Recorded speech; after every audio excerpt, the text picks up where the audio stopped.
biasanya kalau kita laundry pakaian tuh kan ada yang luruh-luruh gitu ya, dan dia akhirnya jadi bom gumpalan karbon yang itu akan beracun. Ayo gimana pakai cara-caranya biar fashionable tapi tetap sustainable gitu ya.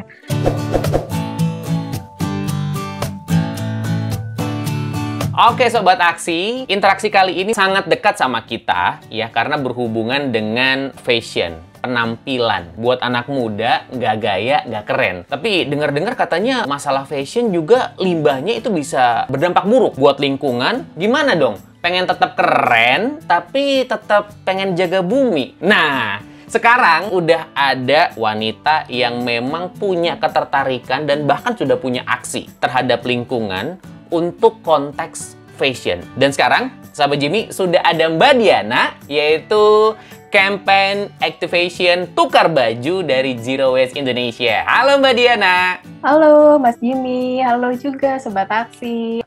Mbak Diana, emang iya ya baju itu ngaruh ya dengan lingkungan gitu? Kain yang kita gunakan itu pada umumnya itu melewati proses produksi yang meninggalkan jejak karbon yang besar ya tentunya. Kemudian terlebih lagi kalau kain sintetis, itu juga menggunakan lebih banyak lagi bahan bakar fosil dan ternyata dari persen emisi gas karbon dioksida atau CO2 itu tuh secara global berasalnya dari industri fashion. Sementara kalau kita bandingkannya dengan industri aviasi, itu penyumbangannya hanya 2%. Itu adalah pencemaran udara. Ya, kemudian pencemaran air, permasalahannya jadi yang paling utama adalah penggunaan air yang tergolong banyak. Untuk satu kaos katun aja tuh 2.700 liter air digunakan. Itu sama aja dengan konsumsi air bersih manusia selama 3 tahun ya. Pewarnaan kimia di Pekalongan waktu itu pernah ada banjir warnanya merah. Nah itu kan karena pewarnaan kimia. Jadi ternyata 20 ton per tahun limbah pewarna kimia itu masih dibuang ke sungai tanpa diolah terlebih dahulu. Industri fashion pun juga kemudian menjadi polutan air terbesar kedua di dunia. Ini ada juga masalah serat sintetis juga ya. Jadi serat halus, biasanya kalau kita laundry pakaian tuh kan ada yang luruh-luruh gitu ya. Nah itu kita sebut dengan microfiber. Itu kan akan ikut mengalir saluran pembuangan kita, ujungnya ke laut. Dan dia akhirnya jadi bom gumpalan karbon yang itu akan beracun dan kemudian terkonsumsi oleh biota laut, yaitu biota lautnya nanti bisa jadi akan terkonsumsi oleh kita juga gitu. Iya. Di pesisir kita, di pesisir Pikiran Ancol Timur, ditemukan bahwa ternyata 81,31% sampah yang ada di pantai Kecamatan Ancol Timur itu berasalnya dari pakaian dan jaring. Jadi selama ini kita sering dengar masalah plastik, ternyata jaring-jaring dan kemudian serat-serat yang dari pakaian itu juga jadi masalah yang ada di pesisir kita ternyata. Dan dari fakta-fakta itu semuanya, akhirnya muncullah sebuah campaign dari Zero Waste Indonesia, yaitu si tukar baju. Secara konsep sebenarnya gimana dengan tukar baju itu sendiri, Mbak Diana? Kalau kita lihat dari semua barang-barang fashion kita gitu ya, coba kita lihat lagi. Sebenarnya apakah yang masalah besarnya itu di industri fashionnya, atau jangan-jangan nafsu kita sebagai konsumen yang pengen punya produk fashion baru, nggak mau ketinggalan lah. Sebenarnya kita bisa ngapain sih hal yang paling sederhana yang bisa kita lakukan untuk sebagai konsumen yang lebih bijak gitu. Ternyata sesederhana dengan kita memperpanjang umur pakaian kita hingga 9 bulan lagi aja. Itu bisa mengurangi jejak karbon, limbah, dan air masing-masing sekitar 20-30%. Dengan tukar baju pun, ini artinya kan satu helai baju itu bukan berarti hidupnya dia hanya di tangan aku gitu ya. Bisa aja tukeran sama Mas Jimmy gitu mungkin. Saya satu helai baju itu akhirnya bisa tambah panjang. Dan kalau slogan di tukar baju itu, tukar baju nggak perlu beli baru.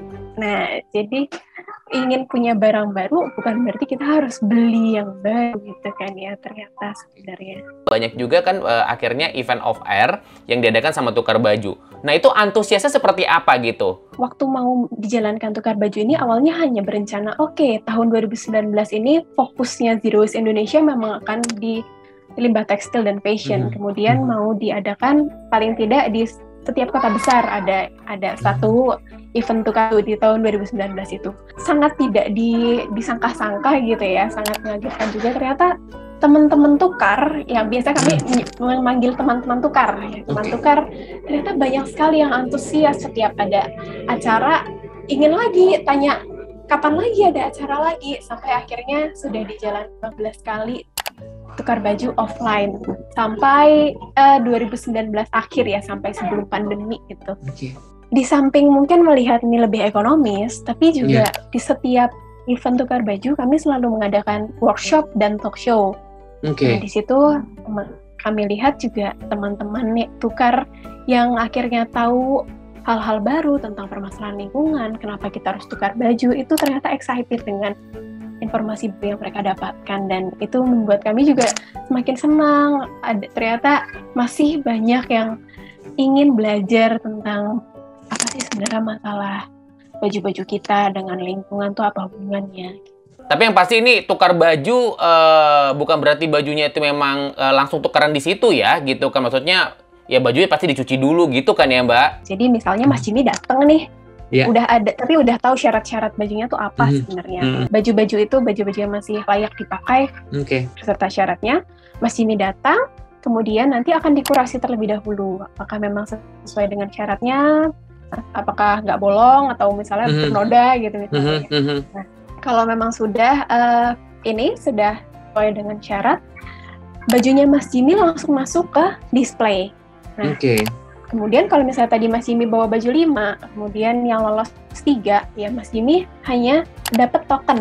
Jadi tokennya itu 3 token untuk ditukarkan. Kemudian di sana langsung di display itu langsung bisa diambil, tapi nggak langsung dipakai ya. Jadi nggak bisa coba baju di sana.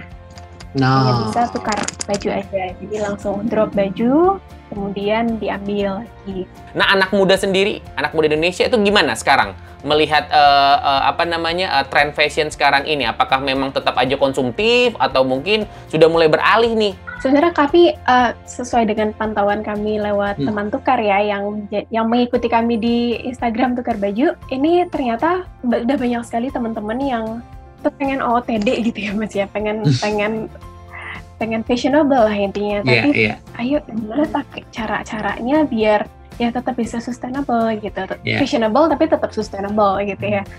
Nah, salah satunya itu adalah thrifting sebenarnya. Namun kita tetap tahu apa yang kita butuhkan dan tidak berlebihan, benar-benar membeli hal-hal yang memang kita butuhkan gitu jadinya. Menjadi penjual pun juga lebih baik apabila kita memberikan reminder itu. Jadi buy what you need.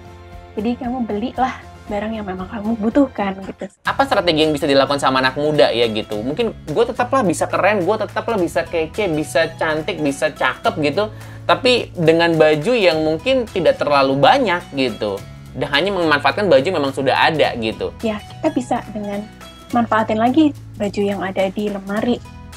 Jadi ya kreatif-kreatifnya masing-masing, bisa mix and match-nya gimana bajunya. Dan kalau misalnya tadi, balik lagi kalau misalnya memang udah ada yang bosan gitu bajunya, udah nggak kepengen lagi, aku bosan pakai ini terus gitu. Ada opsi lain sebelum kita beli baru. Kita bisa pinjam, misalnya ini dress code gitu. Misalnya warnanya kuning, terus ternyata aku nggak suka gitu sebenarnya warna kuning. Kan nggak berarti aku harus beli baju baru warna kuning yang cuma aku pakai sekali. Bisa sebenarnya pinjam teman terdekat atau keluarga misalnya. Kemudian bisa juga dengan tukar tadi itu, swapping. Jadi swapping.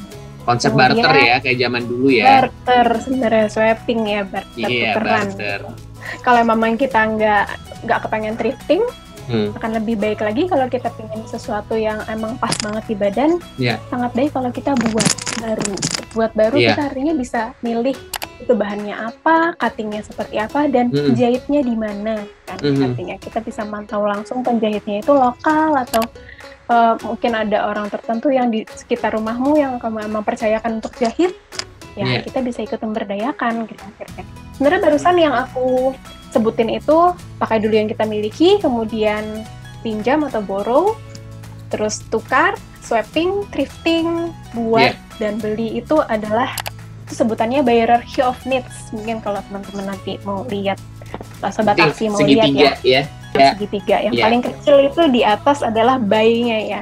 Nah, sampai akhirnya kita kedatangan pandemi. Akhirnya gimana Mbak Diana dan juga teman-teman dari Tukar Baju untuk ngajak anak muda, memberikan informasi kepada anak muda untuk terus beraksi yang berhubungan dengan sampah atau juga limbah fashion ini? Jadi karena selama pandemi ini nggak bisa ada kegiatan offline ya, tapi kami lebih ngajak lagi teman tukar untuk kembali lagi ke apa yang kamu punya. Jadi di bulan Juli tahun lalu itu kami ada kampanye mulai dari lemari namanya.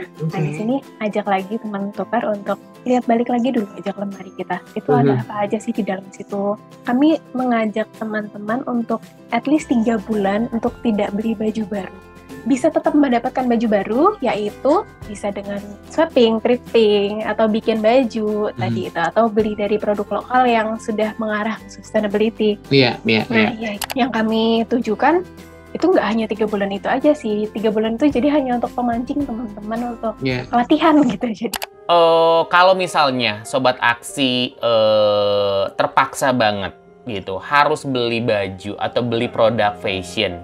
Nah, sebenarnya bahan-bahan apa ya yang memang itu ramah lingkungan dan baik sebenarnya untuk kita gunakan? Sebenarnya kalau dilihat dari bahan, yaitu bahan-bahan yang memang dari bahan alami, yang pasti bukan bahan sintetis. Ya, jadi itu yang paling umum, kemudian dari kapas itu katun ya, kemudian linen juga bisa. Yang paling utama adalah saat kita melihat bahan, kita cari tahu dulu itu bahannya apa. Kan biasanya ada ya 95% cotton, 5% polyester gitu ya. Jadi lebih ke gimana kita aware dan mau gitu untuk ngecek itu dulu. Jadi belajar lagi itu bahan-bahannya dari apa, karena yang namanya kalau sintetis itu pasti polyester atau nilon gitu ya. Nah, kalau misalnya Sobat Aksi itu punya baju bekas yang udah tidak terpakai lagi, itu bisa diapain aja sih supaya tidak terbuang hanya jadi sampah? Yang paling pertama kita cobain dulu itu sebenarnya upcycling, Mas. Bisa dijadiin barang lainnya, misalnya ada baju yang coraknya masih bagus gitu ya, terus kemudian mau jadi lap di rumah gitu. Nah ini juga ada hubungannya dengan ngurangin tisu kan akhirnya. Nah atau untuk siapapun yang sering pakai make up bisa jadi pengganti kapas maksudnya. Jadi cotton pad pelan-pelan ngurangin yang sekali pakai buang juga kan ya. Biasanya yang udah nggak layak, malah yang udah nggak layak didonasikan tuh harus diapain sih? Bingung kan? Nah bisa dijadiin kayak gitu. Seberapa penting sih peran anak muda untuk bisa sama-sama menyuarakan atau juga mengatasi tentang limbah fashion ini, limbah tekstil ini? Ini menurut saya sangat-sangat penting gitu peran kita di sini, karena kita yang mungkin akan lebih terpapar dengan banyaknya informasi lagi, mau itu informasi yang salah ataupun informasi yang kita bisa dapat sumber yang benernya gimana gitu. Dan yang lebih terpentingnya lagi sebenarnya, siapa sih yang akan membawa kehidupan kita ini akan lebih jauh lagi? Kan pastinya generasi yang paling muda dong, ya kan? Gimana caranya kita bisa mulai dari diri kita sendiri dulu, paling tidak dijalanin dulu sedikit demi sedikit yang bisa dijalanin di rumah atau di keseharian yang paling mudah. Baru kemudian kita ajak orang-orang terdekat kita, ajak untuk paham dulu yang paling utama ya. Sampai kalau misalnya udah paham, ajak untuk nyobain juga, tujuannya ke masa depan kita bersama juga. Selama kita hidup di bumi ini ya, kita hidup bareng-bareng gitu. Ternyata yang aku lakukan di tempatku di sini sekarang nggak hanya berdampak ke kotaku aja, ternyata berdampaknya bisa ke global juga. Mau itu baik ataupun buruk gitu. Iya, benar-benar. Dan juga buat teman-teman atau juga Sobat Aksi semuanya juga, kalau memang mungkin pengen naik lagi levelnya, seperti tadi kata Mbak Diana, udah mulai dari rumah sendiri, coba untuk gabung ke dalam komunitas ya yang lebih besar lagi, seperti bisa gabung ke tukar baju. Banyak ya sebenarnya Mbak di Indonesia ya. Udah semakin banyak ya. Dan semakin senang juga dengarnya ya Mas ya, semakin banyak yang aware. Gitu. Kalau memang nggak pede dengan sendiri, ya karena bersama pasti suara kita akan lebih didengar ya. Bersama kita pasti akan lebih keren lagi buat anak muda Indonesia. Apa salahnya gitu ketika memang kita dari rumah udah sendiri, ke keluarga, abis itu ke pertemanan, bikin komunitas, gabung ke komunitas, itu pasti akan lebih keren lagi.